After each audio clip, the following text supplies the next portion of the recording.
അവൻ ഒരുപാട് സ്ത്രീകളെ പല അമ്പലങ്ങളിലും വെച്ച് കല്യാണം കഴിച്ചിട്ടുണ്ട്.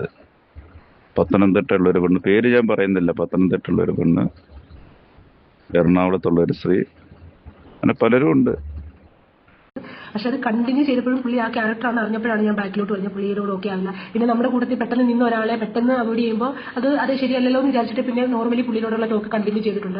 MRZ തൊപ്പിയുടെ അച്ചായൻ സോജൻ വർഗീസാണ് വിഷയം. കുറച്ച് നാളുകൾക്ക് മുന്നേ പുള്ളിയുടെ കല്യാണം കഴിച്ചിട്ടുണ്ടായിരുന്നു. ഈ കല്യാണം കഴിഞ്ഞ മിസ്റ്റേഴ്സ് ഒക്കെ നിങ്ങൾ കണ്ടിട്ടുണ്ടായിരിക്കും. ഇല്ലാത്തവർക്ക് ഞാൻ ഇവിടെ സൈഡിൽ കൊടുക്കാം. അപ്പോൾ ഈ ഒരു കല്യാണം കഴിഞ്ഞ വാർത്ത സോഷ്യൽ മീഡിയയിൽ അത്യാവശ്യം നല്ല രീതിയിൽ ചർച്ചയായിട്ടുണ്ടായിരുന്നു. കാര്യം മറ്റൊന്നുമല്ല, മറ്റേ സിനിമയ്ക്കകത്ത് പറയുന്ന പോലെ എടാ പൊട്ട ഇതെങ്ങനെ, എടാ കുട്ട ഞാൻ ട്രൈ ചെയ്തു, എന്റെ ട്രൈ ലെവൽ വീണടാ എന്നുള്ള രീതിയിലായിരുന്നു സോഷ്യൽ മീഡിയ ഇതിനെ ഏറ്റെടുത്തിട്ടുണ്ടായിരുന്നത്. പക്ഷേ അതിനും കുറച്ച് നാളുകൾക്ക് മുന്നേ പുള്ളിനെ പറ്റി കുറച്ച് കാര്യങ്ങൾ വെളിപ്പെടുത്തിക്കൊണ്ട് ഒരു ലേഡി രംഗത്ത് വന്ന് കുറച്ച് കാര്യങ്ങൾ സംസാരിച്ചിട്ടുണ്ടായിരുന്നു. അതിനും കുറച്ച് നാളുകൾക്ക് മുന്നേ ആണെങ്കിൽ പുള്ളിയുടെ അമ്മയ്ക്ക് വയ്യാതെ ഹോസ്പിറ്റലിലേക്ക് കിടക്കുന്നതിനെ തുടർന്നിട്ട് പുള്ളിയും തൊപ്പിയൊക്കെ ആണെങ്കിൽ സഹായം അഭ്യർത്ഥിച്ചുകൊണ്ട് വീഡിയോ കാര്യങ്ങളൊക്കെ ചെയ്തിട്ടുണ്ടായിരുന്നു. അന്ന് ഇതേ ടൈമിൽ തന്നെയാണെങ്കിൽ പസ്മിന സക്കീറിനെ കുറിച്ചിട്ട് ഇയാൾ ഒരു വീഡിയോ ഇട്ടുണ്ട്. അതായത് പസ്മിന സക്കീറിന്റെ യഥാർത്ഥ മുഖം ഇതാണ്, നിങ്ങളെല്ലാവരും പസ്മിന സക്കീറിനെ പറ്റിയിട്ട് യഥാർത്ഥ സത്യം അല്ലെങ്കിൽ അവളുടെ യഥാർത്ഥ ഗുണം ഇതാണെന്ന് പറഞ്ഞിട്ട് നിങ്ങൾ അറിയണമെന്ന് പറഞ്ഞു പുള്ളി ഒരു വീഡിയോ ഇട്ടുണ്ടായിരുന്നു.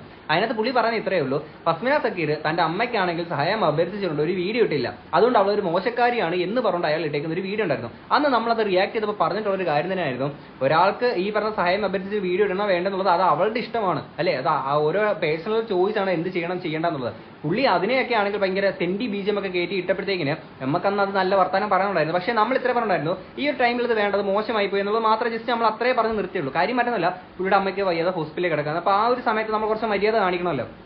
അന്നേ പുള്ളിനെ നല്ല ഉടായപ്പോൾ എനിക്ക് ഫീൽ ചെയ്ത് തുടങ്ങിയതാണ്. ഓക്കെ, അപ്പോൾ അത് കഴിഞ്ഞിട്ട് ഈ ഒരു സഹായം അഭ്യർത്ഥിച്ച വീഡിയോ ഒക്കെ ഇട്ടതിന് ശേഷം ഈ ഒരു കല്യാണമൊക്കെ കഴിഞ്ഞല്ലോ.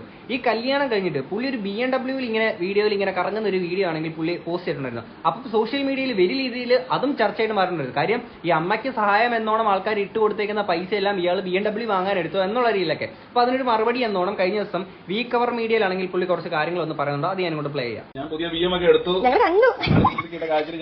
കല്യാണം നടത്തി വീട് കൊടുത്തു, VM എടുത്തു പറഞ്ഞിട്ട് മൊത്തം കമന്റ്സ്.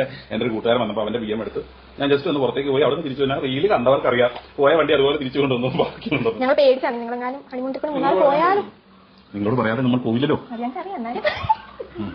ഓക്കെ, അപ്പോൾ അത് പുള്ളിയുടെ ഒരു സുഹൃത്തിന്റെ വണ്ടിയാണെന്നാണ് പുള്ളി പറയുന്നത്. അത് ഓടിച്ചിട്ടാണ് പുള്ളി പോയേക്കുന്നത്. അല്ലാതെ ഈ പറയുന്ന എനിക്ക് ആൾക്കാർ സഹായം എന്നോണം അയച്ചു നിൽക്കുന്ന പൈസയൊക്കെ ഒന്നും എടുത്തല്ല എന്നുള്ളതിലേക്ക് പുള്ളി പറയുന്നുണ്ട്. ഓക്കെ, ഇനി ഇത് കഴിഞ്ഞിട്ട് നമ്മുടെ കൈസേട്ടന്റെ ചാനലാണെങ്കിൽ ഇന്നൊരു വീഡിയോ വന്നിട്ടുണ്ട്. ആ വീഡിയോയ്ക്ക് അതൊരു വോയിസ് ക്ലിപ്പ് വെച്ചിട്ടുണ്ട്. അതായത് ഇതേ അച്ചായന്റെ ബന്ധു പറയുന്ന കുറച്ച് കാര്യങ്ങളാണ്. അപ്പം കൈസേട്ടനാണെങ്കിൽ അത് ക്രോസ് ചെക്ക് ചെയ്തിട്ട് അയാളുടെ കയ്യിൽ ആ ഒരു എവിഡൻസ് കാര്യങ്ങളൊക്കെ ഉണ്ട് എന്ന് പറഞ്ഞുകൊണ്ട് ഇട്ടേക്കുന്ന ഒരു വീഡിയോ ആണ്. അപ്പോൾ ആ ഒരു വോയിസ് ക്ലിപ്പ് ഞാൻ ഇങ്ങോട്ട് പ്ലേ ചെയ്യാം. ഇതിനകത്ത് അച്ചായനെ പറ്റിയിട്ട് കുറച്ച് അധികം കാര്യങ്ങൾ പറയുന്നുണ്ട്. ഞാൻ ഇങ്ങോട്ട് പ്ലേ ചെയ്യാം. എൻ്റെ പേര് ബിജു എന്നാണ്. ഞാൻ വീട് വയനാടാണ്. ഞാൻ ഖത്തറിലാണ് ജോലി ചെയ്യുന്നത്. പിന്നെ ഇപ്പോൾ ഈ സോഷ്യൽ മീഡിയയിലൊക്കെ യൂട്യൂബിലൊക്കെ ഇങ്ങനെ എപ്പോഴും കാണാം നമ്മുടെ സോജൻ വർഗീസിന്റെ കല്യാണം കഴിഞ്ഞ ഇതും. അപ്പോൾ അതിനെക്കുറിച്ചൊന്ന് പറഞ്ഞു. അവൻ ഒരുപാട് ആൾക്കാരുടെ ജീവിതം തകർത്തിട്ടുള്ള ഒരാളാണ്. ഒന്നെൻ്റെ, പിന്നെ ഞാൻ അറിയുന്ന തന്നെ കുറേ ആൾക്കാർ, കുറേ സ്ത്രീകൾ സിനിമ പ്രൊഡ്യൂസറാണ്, അതാണ് ഇതാണ് സിനിമ നടനാണ് എന്നും പറഞ്ഞിട്ടാണ് ഇവനൊരുത്തെ നമ്പർ സംഘടിപ്പിച്ച് വിളിക്കും.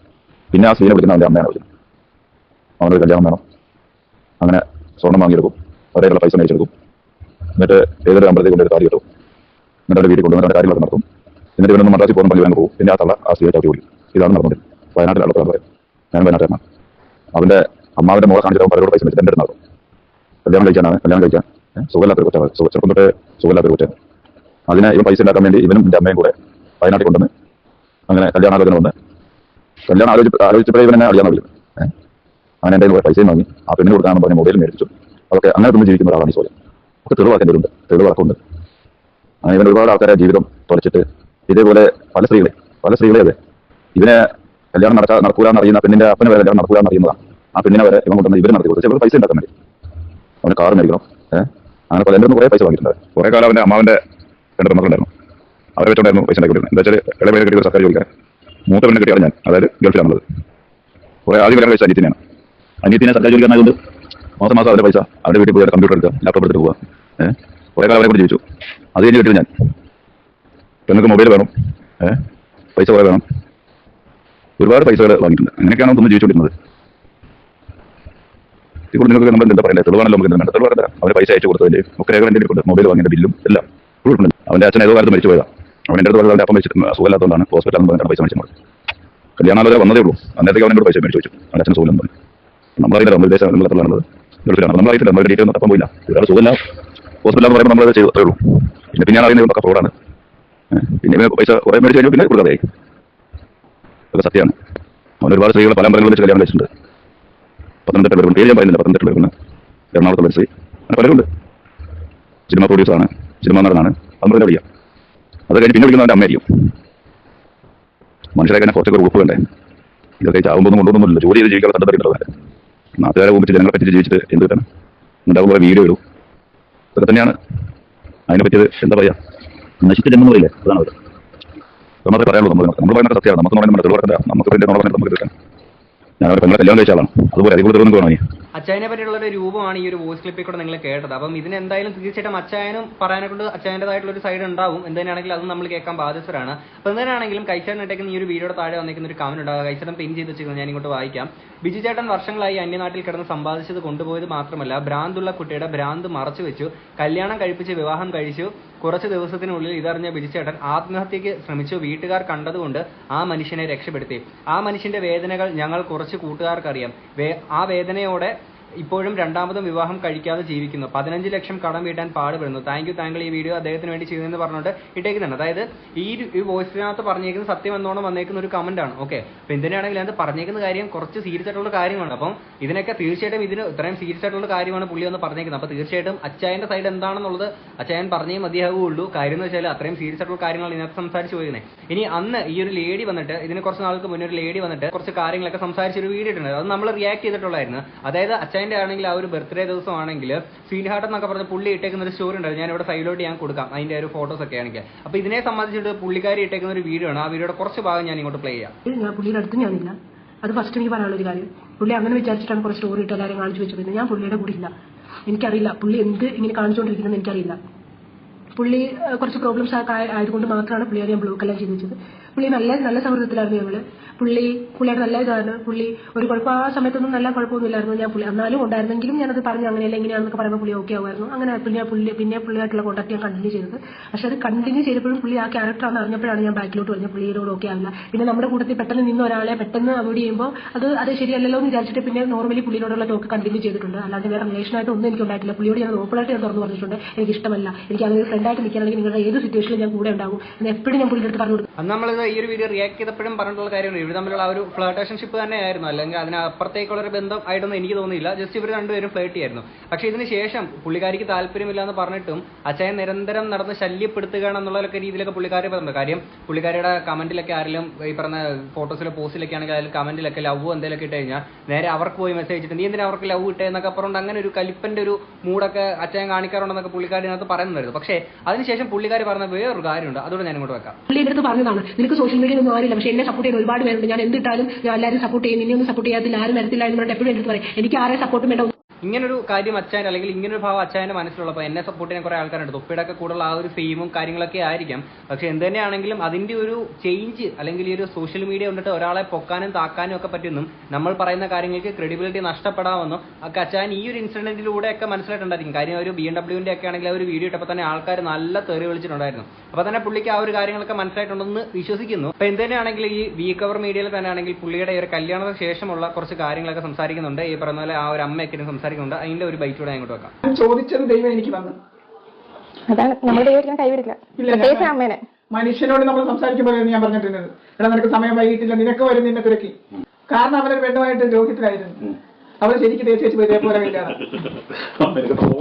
ആ ഒരു ലേഡിനെ കുറിച്ചാണ് പറയുന്നത്, തേച്ചിട്ട് പോയി എന്നൊക്കെ പറയുന്നത്. ഓക്കെ, അവളെ അത് ചെയ്യാ ഇത് ചെയ്യാ അങ്ങനെയാണ് ഇങ്ങനെയാണ് മറ്റേ ഇന്നത്തെ സംസാരമല്ല നാളെ. ഈ ലോകത്ത് എന്ത് വേണമെന്ന് പറഞ്ഞാലും അപ്പ അവൻ സാധിച്ചു കൊടുക്കുന്നു. അപ്പ സാധിച്ചു കൊടുക്കുന്നത്. ഞാൻ ചോദിച്ചു എന്ത്? ഒരു ദിവസം ഇറച്ചിക്കറി വെച്ച് 9 മണിയായപ്പോ ഊണെല്ലാം കഴിഞ്ഞ് ഇഷ്ടക്കറി ഇഷ്ടമാണ്. ഒന്നും പറയണ്ട, ചോറുണ്ടോളും. ചോറുണ്ണാൻ തുടങ്ങി രണ്ടുപേരും നന്നായിട്ടുണ്ട്. ഉണ്ട് കഴിഞ്ഞ് 9:30 കഴിഞ്ഞപ്പോ അവള് പറയാണ് എനിക്ക് തിന്നണോന്ന്.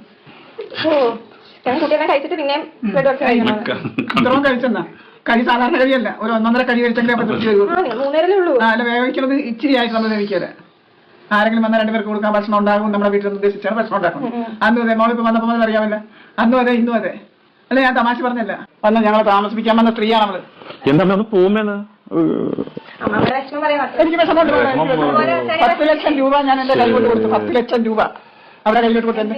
ഞാൻ എന്റെ കയ്യിൽ തന്ന കാശി ഞാൻ സുരക്ഷിതം പിടിക്കുന്നേക്കാൾ നല്ലത് അവളെ ചെറുപ്പത്തെ അവളെന്റെ കൂടെ ഉള്ളപ്പോ ഞാനിത് താങ്ങി നടക്കേണ്ട കാര്യമുണ്ടോ? അവരുടെ കയ്യിലോട്ട് ഞാൻ കൊടുത്തു. പക്ഷെ ഒരു പൈസ എന്നെ തിരിച്ച് കാണിക്കുകയോ ഏപ്പിക്ക് എന്റെ ഈ കാശെന്ന് അവൾ പറഞ്ഞില്ല. അവളുടെ ചതികാരനാണ് എന്റെ മകൻ വിഷമം മുഴുവൻ സഹിച്ചത്. അവളിങ്ങനെ നശിപ്പിക്കുവാളായിട്ട് ഇവനെ തള്ളി പറയുമെന്ന് ഒരിക്കലും വിചാരിച്ചിട്ടില്ലായിരുന്നു. അവന് കഴിഞ്ഞ കഥകളൊക്കെ പറയേണ്ട കാര്യമില്ല. മറ്റേ അവളുടെ കാര്യം പറ. അപ്പം ഈ ഒരു അമ്മ വന്ന് പറയുന്ന കാര്യങ്ങളൊക്കെ ഇല്ലേ, അപ്പം ഇതിനെപ്പറ്റിയൊക്കെ ബന്ധപ്പെടുത്തിയിട്ടാണ് ആ ഒരു വോയിസ് ക്ലിപ്പിനകത്ത് വന്നേക്കുന്നത്. കാര്യം ഇവർ രണ്ടുപേരും ഒക്കെ ഇതിനൊക്കെ അമ്മ സപ്പോർട്ടാണ് എന്നുള്ള ഇതിലേക്കാണ് പറയുന്നത്. അപ്പൊ തീർച്ചയായിട്ടും അച്ഛന്റെ ഭാഗത്തു നിന്ന് ഇതിനൊരു മറുപടി എന്തായാലും വന്നേ പറ്റുള്ളൂ. ഇല്ലെങ്കിൽ ഇതെല്ലാം സത്യമാണെന്ന് തന്നെ ആൾക്കാർ വിശ്വസിക്കും. ഈ പറയുന്ന വോയിസ് അയച്ച വ്യക്തിയുടെ കയ്യിൽ എവിഡൻസ് ഉണ്ട് എന്നുള്ളതും പറയുന്നുണ്ട്. ഓക്കെ, അപ്പം എവിഡൻസ് ഉണ്ട്, ഈ പറഞ്ഞ കാര്യങ്ങൾ സത്യമാണെന്നുണ്ടെങ്കിൽ തീർച്ചയായിട്ടും അച്ഛൻ ഇതിന്റെ ഒരു മറുപടി ആയിട്ട് വരത്തില്ല. കാര്യം അന്ന് ആ ഒരു ലേഡി ആ ഒരു വീഡിയോ ഇട്ടപ്പോഴും അതിന് മറുപടി ആയിട്ടൊന്നും പുള്ളി വന്നിട്ടില്ല. ഒരു കമന്റിലൂടെ മാത്രം പുള്ളി അത് ഒതുക്കി. ഞാനൊരു കമന്റ് ഇങ്ങോട്ട് വായിക്കാം. ഡാ കിളവ, അച്ഛന്റെ പ്രായമുണ്ടല്ലോ, ആ കൊച്ചിനെ വെറുതെ വിട്ടേക്കെന്ന് പറഞ്ഞിട്ടേക്കുന്ന ഒരാളുടെ കമന്റിന് മറുപടി കൊടുത്താണ്. ഡാ മോനെ, കൂടെ ഉള്ളപ്പോൾ നിന്നേക്കാളും നന്നായി അവർക്കറിയാമായിരുന്നു അച്ഛന്റെ ആണോ അപ്പൂപ്പന്റെ ആണോ എന്ന് പ്രായം. പിന്നെ കാശുള്ളപ്പോൾ പ്രായം സൗന്ദര്യം ഒന്നും ഒരു വിഷയമല്ല.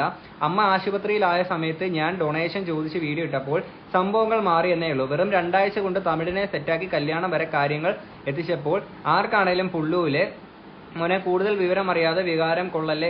അതായത് ആ ഒരു ലേഡി ആണെങ്കിൽ ഇയാളുടെ കയ്യിൽ പൈസ ഒക്കെ കണ്ടിട്ടാണ് വന്നത്. അപ്പൊ പൈസ പോയപ്പോഴത്തേക്കിന് ഇയാളെ വേണ്ടാന്ന് പറഞ്ഞു. അമ്മയുടെ ആ ഒരു സീനൊക്കെ വന്നപ്പോഴത്തേക്കിന് പിന്നീട് ഒരു തമിഴിനുമായിട്ട് വേറെ സെറ്റപ്പായി അങ്ങനെ പോയി എന്നൊക്കെയാണ് പുള്ളി പറയുന്നത്. അപ്പോഴും അച്ചായൻ മനസ്സിലാക്കിയ ഒരു കാര്യം എന്ന് വെച്ചാൽ അങ്ങനെ പോയൊരു വ്യക്തിയാണ്. പിന്നെ ഇങ്ങനെ നിരന്തരം ഇങ്ങനെ ടോർച്ചർ ചെയ്തുകൊണ്ട് തന്നെയാണ് പുള്ളി പുറകിൽ ഇങ്ങനെ പൊക്കോണ്ടിരുന്നത്. അതായത് സ്റ്റോറി ഇട്ട് ആൾക്കാരുടെ മുന്നിൽ പിന്നെ നാണം കെടുത്ത രീതിയിലൊക്കെ ആയിരുന്നു പുള്ളി ഇട്ടുകൊണ്ടിരുന്നത്. അപ്പൊ പുള്ളിക്കാരി തന്നെ പറയുന്നുണ്ട് ഇനി ഇങ്ങനെ ഫോട്ടോസ് ഇടരുതെന്നൊക്കെ നിരന്തരം പറഞ്ഞിട്ടും പുള്ളി അങ്ങനെ ചെയ്തോണ്ടിരിക്കുക. അപ്പോഴും വേറൊരു കാര്യമുണ്ട്, ആ ഒരു ലേഡിക്ക് ഇങ്ങനെ ബുദ്ധിമുട്ട് നേരെ പോയി പോലീസ് സ്റ്റേഷനിൽ പോയി കംപ്ലൈന്റ് ചെയ്യുകയാണ് ചെയ്യേണ്ടത്. അതല്ല ചെയ്തത്. നേരെ സോഷ്യൽ മീഡിയ വന്നിട്ട് ഗൈസ് ഇങ്ങനെയാണ് അങ്ങനെയാണെന്നൊക്കെയാണ് പുള്ളിക്കാരി പറഞ്ഞത്. ഒരു പ്രോപ്പർ വേ എന്ന് പറഞ്ഞാൽ പോലീസ് സ്റ്റേഷനിൽ പോയി പറയുന്നത് പുള്ളിക്കാരി അത് ചെയ്തില്ല. പിന്നെ എന്ത് തന്നെയാണെങ്കിൽ ഈ ഒരു കല്യാണത്തിന് ശേഷമൊന്നും അങ്ങനത്തെ കാര്യങ്ങളൊന്നും നമ്മൾ കണ്ടിട്ടുണ്ടായിരുന്നില്ല. എന്തായാലും ബാക്കി കൂടെ കേൾക്കാം. എന്റെ ചെലവുകൾ കൂടി പോയി കഴിഞ്ഞാൽ ഒരു 6,000-7,000 രൂപയുടെ അകത്തേ പോയിട്ടുള്ളൂ. അതിന് ഞാൻ അമ്മയുടെ പിരിവ് എടുത്ത് വെക്കേണ്ട കാര്യമില്ല. അത് ആദ്യം മനസ്സിലാക്കുക. പിന്നെ അമ്മ ഡിസ്ചാർജ് ആയി ഹോസ്പിറ്റലിൽ നിന്ന് ഇറങ്ങുമ്പോഴത്തേക്ക് ഫണ്ട് തികയാത്തത് കൊണ്ട് ഞാൻ അവിടെ പ്രോമിസറി നോട്ട് എഴുതി കൊടുത്തിട്ടാണ് വന്നേക്കുന്നത്. അതിന്റെ ഡേറ്റ് 11-ാം തീയതി ആയിരുന്നു. അതും തീർന്നപ്പോഴത്തേക്ക് അവരുടെ ചെക്ക് സബ്മിറ്റ് ചെയ്യുമെന്ന് എന്നോട് വിളിച്ചു പറഞ്ഞിട്ടുണ്ടായിരുന്നു. ഞാൻ പറഞ്ഞു മാഡം ഞാൻ അറേഞ്ച് ആയിക്കൊണ്ടിരിക്കുകയാണ്, മിക്കവാറും സെറ്റ് ആവുമെന്ന് പറഞ്ഞിട്ട് ഞാൻ ഇപ്പോഴും സ്ട്രഗിൾ ചെയ്തുകൊണ്ടിരിക്കുകയാണ്. നിങ്ങളോട് എനിക്ക് പൈസ ചോദിച്ചിട്ട് ഒരു വീഡിയോ ചെയ്യേണ്ട ആവശ്യമില്ല. ഞാൻ ചെയ്തപ്പോൾ എനിക്ക് കിട്ടിയ റെസ്പോൺസ് എനിക്ക് മനസ്സിലായി. അപ്പോൾ ഇത്രയും ഉണ്ടാവുള്ളൂ എന്ന് മനസ്സിലായി. പിന്നെ ഞാൻ ചോദിക്കുന്നത് അത് മോശക്കേടല്ലേ. അതുകൊണ്ട് ഞാൻ വിട്ടത്. നിങ്ങൾ പലരും പറയുന്നുണ്ട് ഭയങ്കര ഫണ്ട് വരുമായിരുന്നു, അതായിരുന്നു ഇതായിരുന്നു. അങ്ങനെയാണെങ്കിൽ എനിക്ക് അവിടെ പ്രോമിസറി നോട്ടും എന്റെ സപ്പോർട്ടിംഗ് ചെക്ക് ഒന്നും കൊടുക്കേണ്ട ആവശ്യമില്ല. അല്ല, ആൾക്കാർ ഇത് പറയും. കാര്യം അവരിപ്പോ പല ആൾക്കാർ കമന്റ് ബോക്സിൽ തന്നെ പറയുന്നുണ്ട്, എന്താ ഞാൻ ഈ ഒരു 1,500 രൂപ അയച്ചു കൊടുത്താണ്, ഈ 1,500 മറ്റേ BMW പോയെന്നൊക്കെ ആൾക്കാർക്ക് ഒരു ഉത്കണ്ഠയൊക്കെ ഉണ്ടാവും. ഈ പൈസ കൊടുക്കുന്ന ആൾക്കാർ തീർച്ചയായിട്ടും അതിനെ പറ്റിയിട്ട് ബോധേഡായിരിക്കും. അതിനെപ്പറ്റി ക്വസ്റ്റ്യനിങ് വരും. തീർച്ചയായിട്ടും നിങ്ങൾ മറുപടി പറയാനെ കൊണ്ട് നിങ്ങൾ ബാധ്യസ്ഥരാണ്. ഓക്കെ, അത് തന്നെ നിങ്ങൾ മറുപടി പറയുന്നുണ്ട്. ഓക്കെ, അപ്പോഴും മറ്റേ ഒരു വോയിസ് നോട്ടിനകത്തൊക്കെ പറയുന്ന കാര്യം അത്യാവശ്യം നല്ല സീരിയസ് ആയിട്ടുള്ള കാര്യങ്ങളൊക്കെ തന്നെയാണ്. അതായത് അമ്മാവന്റെ മക്കളെ വെച്ചിട്ട് ഇതുപോലെ കല്യാണത്തിന്റെ പേരൊക്കെ പറഞ്ഞുകൊണ്ട് അവരുടെ നിന്ന് പൈസ ഇസ്ക്കുക, അങ്ങനെ ഡൈപ്ലിക്കേഷൻ ഓഫ് മൾട്ടിപ്ലിക്കേഷൻ ഒക്കെയാണ് നിങ്ങളുടെ ഭാഗത്തു നിന്നൊക്കെയാണ് പറയുന്നത്. എന്തിനാണെങ്കിലും അച്ചായന്റെ ഭാഗത്തുനിന്ന് ഒരു മറുപടി വരേണ്ടതാണ്. അപ്പൊ എന്തിനാണെങ്കിലും ഈ ഒരു വിഷയത്തെ പറ്റിയുള്ള നിങ്ങളുടെ അഭിപ്രായങ്ങൾ തീർച്ചയായും കമന്റ് ബോക്സിൽ പറയാം. നമുക്ക് അടുത്തൊരു വീഡിയോ കാണാം. അപ്പോൾ ശരി, ബൈ.